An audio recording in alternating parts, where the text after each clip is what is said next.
So we are in the battlegrounds that what we thought was the real Lich, and it turned out to be Sarek. The heroes have all stepped up, volunteering their lives for their comrades, fighting the false Lich, and willing to give themselves up to keep Mask, who's in the form of the giant insect-like being, from coming up and destroying the realm. Of course, the very first person that stepped up was Belni. Once Belni steps forward and volunteers herself, the world sort of around her turns sort of purplish. There's like a ghostly thing. If she looks around, she can see other people stepping up, and it's almost like they're shadowy. She sees Wolfie and Hagen, people that were at the other battle, sort of come across, speaking to Sarek. So, and you see Sarek sort of moving around, looking like he's speaking to everybody.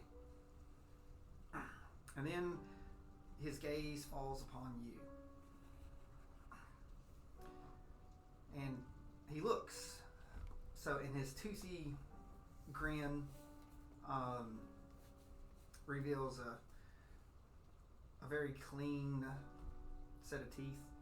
That sort of almost is sort of shocking about the rest of his appearance. This sort of grisly and demented, sort of just like the games that he plays.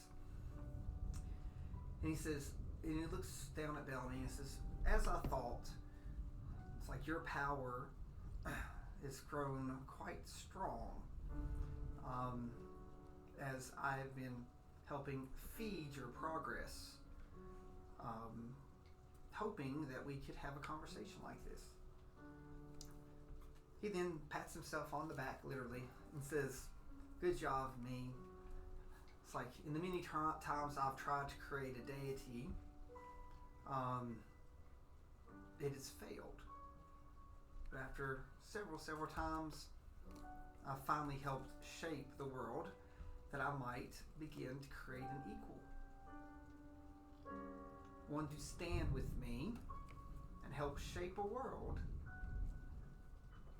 He looks at you, he says, "I do not know if you know or not, but I was once just a humble human. And through great ambition and great strife and hardship, well, maybe not hardship for me, but those around me, I was able to take Mask's power and become a deity. Through the generations, when Thetadolyon was being reborn over and over, I tried to have things happen and deities be made. But a lot of times I just gave people power and helped guide it there. But for the first time, I realized that sometimes giving people what they want isn't always gives you the outcome that you desire. So in turn, once you stepped in, we realized that all you wanted was the opposite of me. You didn't want lies. You just wanted truth. So you just wanted nature and just to do your own thing and to be left alone and just be helpful with all your friends. So those who don't seek power sometimes can wield it. And your power grew because as much as you didn't want it, you also didn't interfere. You didn't try to grow it, but those around you grew it because, again, you deserved it. So he looks at you and looks over. He said, "I would have never thought a little halfling could amass such power in a short amount of time. So even the Raven Queen has come and acknowledged you. And at this point I knew that I had won. It's like, would you like to be my equal and opposite partner? In growth Thetadolyon, in into what we feel that needs to be grown. I have no desire to help you. So he looks and he says, that's not really a shock. You know, well, I've told everyone my wager with Bane. So what no one else knew is our double down wager. That involved the ability to let certain deities in and out of this world. So the one thing that has angered me is the fact that this world has robbed me of my book. And I know that you and your companions know some things about this book. In previous configurations here, I actively looked for my book, but it always would get deeper and deeper, and I couldn't find it. This time, I just let you all do the work for me, and I've sat back and waited. I've amassed a lot of my book, but what I've also realized is that it can become more powerful. So I've spent many generations since becoming who I am, and he pulls out a sword. And I have many tools of the trade that has helped me amass the power that I have. And he sort of sticks it in the ground right there. He said, I've had this great sword. And he pulls out this little book binder. And I said, and I've got, let's just say, volume 2 of my book in front of me. While I would like to have my original volume, I've thought over time that I've realized that this volume, it's like, why be so stagnant when you can't improve upon the original? It's like I drove many gods mad and crazy and stole much power with my original volume. But I thought to myself, why steal power when I can make it my own by them giving it to me willingly, as I've seen how that works so well. He's like, with my power and power of others, I have shown you visions of the future. Visions that can still happen here. And everything around you grows deeper purple. She says, what your companions don't know is that I have already destroyed Hubshan. And we are in a little shadow pocket. Everyone is dead. It's like, I have won. And the veil drops, and you see Mask in the background, and it's very similar to what you saw before. And everyone around you is laying dead and prone. It's scattered around. Their bodies charred from Mask's blast. The Hubshan castle is falling in the distance. He says, while you all were so content to fight the false lich I put in front of you, and you all fought here, I encased you in my own bubble, one that is far beyond the time stop of the great Cronus dragon. After all, I'm a god. I've laid waste to this continent while you all have been in here. As a matter of fact, the last 20 years, I have laid waste to this continent. And you are the only living beings left alive in this continent.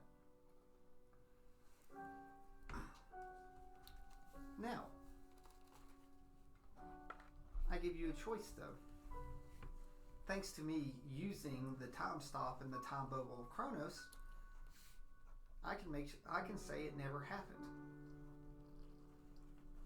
It does me no joy just to needlessly kill everything, because I don't get a lot of power off of it.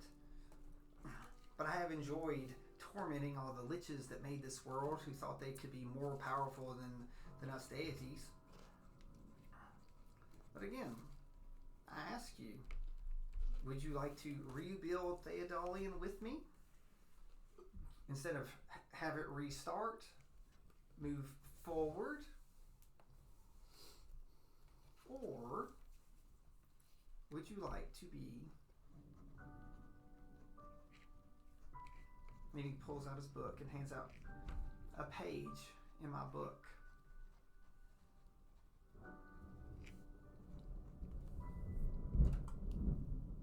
And what happens if I am a page in your book? What happens to my companions? What happens to Hubshan? What happens all around us? So he goes, none of this happens. And with the snap of his fingers, you literally see time go backwards. It's like, the great skies and everything, the smoke and everything go through, and it rewinds back to the moment that you all entered into the castle, like this castle here that's in front of you.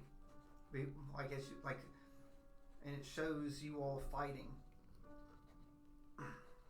And once you're in the castle, start fighting here, you can see this bubble appear and then masks come up and start destroying everything. But again, Sarek actually has that drop backwards, and it is not happening. Sarek looks at you and says, one way or another, little Belni, it's like your power will either aid me one way or another.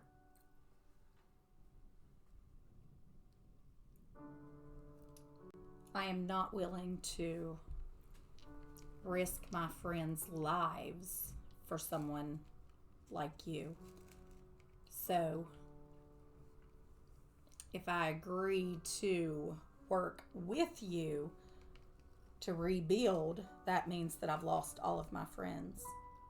So, no, that's not true. He said we can move forward and they can all be our servants. No. I do not need servants, and you do not deserve servants any more than I do. And I know that I do not deserve them. So that is not an option. So you're willing to be a chapter in my book? If those are the two choices that I have, then yes, that is my choice. So he goes, excellent. He's like, I look forward to reading what you put in my book. So, and your little journal that you've been carrying around for a long time sort of glows. And you can feel it tugging at you, your own personal journal that you carry. So would you like to pull it out and look at the journal? You feel like sort of shaking. Can he get it from me if I pull it out? No, it's just you feel you just feel the magical energy coming from it. Then yes, I would like to. So you open it up, and inside of this journal, so it is on the last page of your journal is a contract. And it's a contract with Sarek. You read through, and it basically says that Sarek will release Mask and get rid of this monstrosity and not continue his scheme of destruction of Thetadolyon in exchange for you. And it has his signature on it at the bottom, and then there's a line for your signature. So can I roll perception to see if it's like his signature is real or if it's a trick? Insight. Insight. Mm-hmm. 22. So like it's there. It's written like in a magical ink, or maybe it's ink made out of blood. One of the two. But I think it's true. Like it's bound in there. It's just waiting for your signature to agree.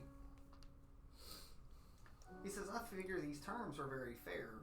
I've watched you for a long time. I've watched your companions for a long time. You all have played my game and gave me great joy and power. I appreciate all that you've done for me. I was able to humiliate Mask. I was even able to make Bane eat his words. So he also, has agreed not to come to this plane unless summoned. So it's a win for you and your friends that Bane isn't here. So What will my friends know of this? whatever you want them to. So I will give you 7 days to put your affair in order, and I will come calling. And it's like you will become, an important chapter in my book. I sign. So, and the letters jump off the page, and it makes a copy into his book that's in front of you. So he said, "Copy for me, copy for you, mi casa, you casa," and it's like, so he's very happy. So he said, "You can tell your friends what you want, what you don't want, but just know this conflict is ended one way or another, and your precious town, it's like, and your grove, it's like will never be bothered by me again, thanks to you helping me win 2 bets with Bane." So I might be a liar, but well, no, I'm pretty much a liar. You are a liar.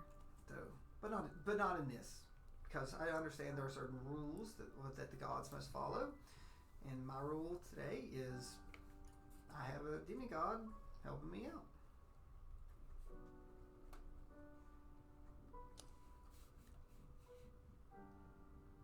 Just because I agreed to become a page in your book, that is all for my friends in this town. That is nothing for you.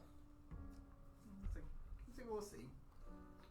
So, and with that, time sort of swirls right around, and it's the end, and he gladly then dispels, and it goes through at the end of the fight, tells everything that everyone steps up and gives their number of life, and by chance it's enough, and he goes, and again the Lich says, "Bane, like there are more than enough that stepped up and decided to save their town. Our duty is fulfilled," and you notice more than anything that again, like he has a sword that he had pulled out before, and there is a now bigger book dangling there than it was when you first saw him.